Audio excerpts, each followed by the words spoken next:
Assalamualaikum. Sampai ketemu lagi kita. Kita sekarang akan bahas tentang proses pemasaran mengenai segmentasi pasar, targeting, dan positioning atau disingkat STP. Seperti Anda lihat di gambar, segmentasi itu dipecah-pecah. Dari bunderan, ya, Anda lihat dipecah-pecah. Lalu kemudian di targeting, Anda pilih dari segmen itu yang mana yang mau kita ambil, lalu positioning.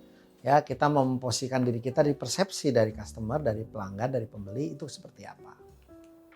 Ya, segmentasi itu bicara siapa saja potensial customer kita untuk dipilih yang paling pas sama kita yang mana.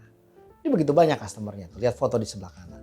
Lalu kita targeting dari semua customer yang di sini, mana yang paling pas untuk jadi target utama pasar kita. Lalu kita bicara mengenai positioning. Lalu kita bicara mengenai positioning. Apa itu positioning? Kita ingin mereka berpikir apa tentang brand kita. Oh, brandnya keren, oh brandnya cool, oh brandnya baik, oh brandnya ilfeel gua. Itu positioning. Ya, kesan pertama begitu menggoda. Selanjutnya ya gitu deh. Di bahasa Inggris dikenal istilah yang namanya famous and notorious. Ya, famous itu berarti terkenal baik, notorious terkenal jelek. Orang pintar di Indonesia ada dua, cerdas dan licik. Cerdas dan licik sama-sama pintar. Tapi persepsinya beda, yang cerdas dan yang licik. Nah, kita ingin dikenal dengan persepsi seperti apa? Ya, inilah sebuah pertanyaan yang dikejar selalu oleh tim pemasaran karena inilah esensi utama dari strategi mereka.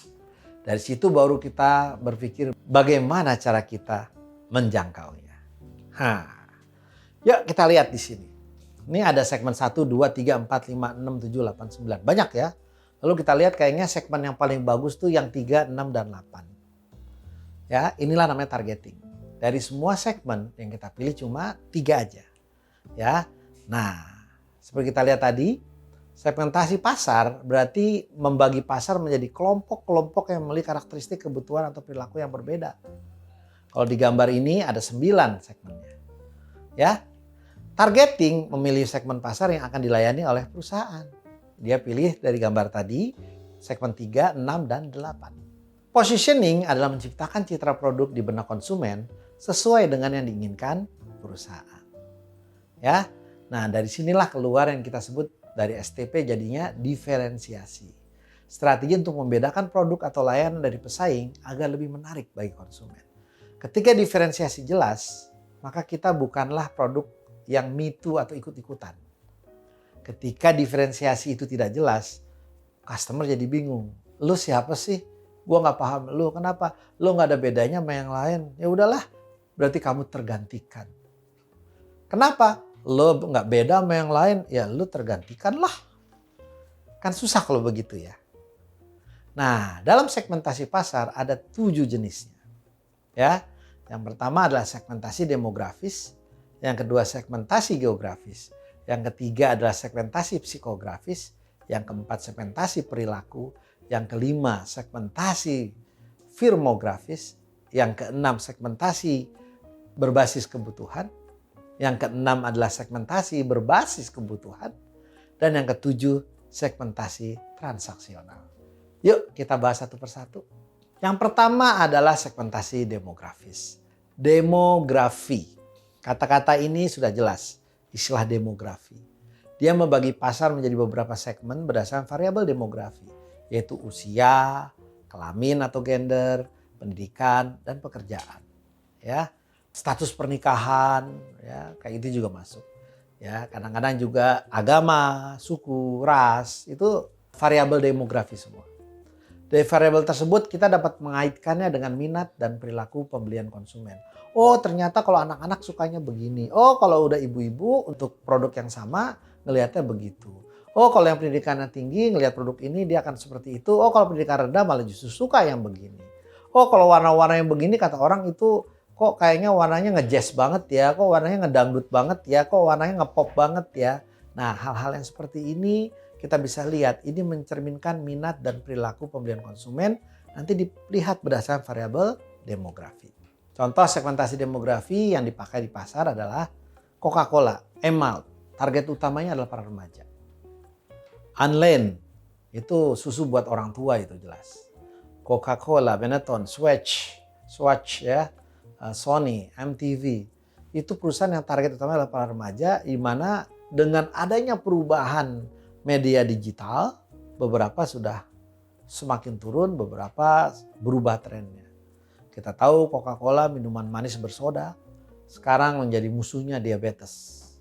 Dan dengan tren minuman sehat, Coca-Cola mulai spin off atau mulai berubah dan dia mulai mencari produk-produk lain untuk bisa tetap mengukuhkan kehadirannya di area-area dan daerah-daerah yang peduli kesehatan.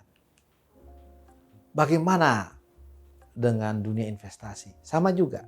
Ini data dari Kasey ya. Dia melihat demografi investor individu sama seperti itu. Oh, umur segini sukanya begitu. Oh, penghasilan segini maunya begitu. Segmentasi kedua adalah segmentasi geografis. Ini membagi pasar menjadi beberapa segmen berdasarkan tempat tinggal mereka, seperti negara, kota, atau daerah-daerah tertentu. Hal ini disebabkan karena perbedaan lokasi seringkali munculkan selera kebutuhan dan budaya yang berbeda. Kita ingat yang saya sebutkan tadi dalam video sebelumnya. Ya, di situ saya sebutkan di Padang itu masakan Padangnya beda dengan begitu sampai di Jakarta dan di Jawa. Karena orang Jawa suka yang manis. Di Jakarta cukup banyak orang Jawa. Akibatnya timbul yang kita sebut dengan think globally, act locally. Ya, itu perusahaan asing itu bicara itu sering sekali. Ya, dia berpikir secara global, tapi ketika bertindak di lokal dia menyesuaikan. Nah, adanya perbedaan ini menuntut kita untuk menyesuaikan strategi dan bauran pemasaran yang digunakan nanti. Ya, oke. Selanjutnya adalah segmentasi psikografis. Ya, apa itu segmentasi psikografis? Dia fokus pada karakteristik psikologis dari konsumennya. Biasanya variabel psikografis itu ada kepribadian, ya. Oh, anaknya gaul, anaknya harmoni, anaknya suka analisa, suka mikir, anaknya sukanya perintah-perintah, power, ya, ngedrive, gaya hidup, gitu ya. Oh, atau sikap dan minat serta nilai. Oh, misalnya dia orangnya religius, pragmatis, humanis, environmentalis, ya, dia sukanya sama lingkungan. Orang-orang lingkungan lah dia. Oh, dia orang yang idealis. Oh, dia orangnya yang... Ini bicaranya dari psikografis, psikologisnya.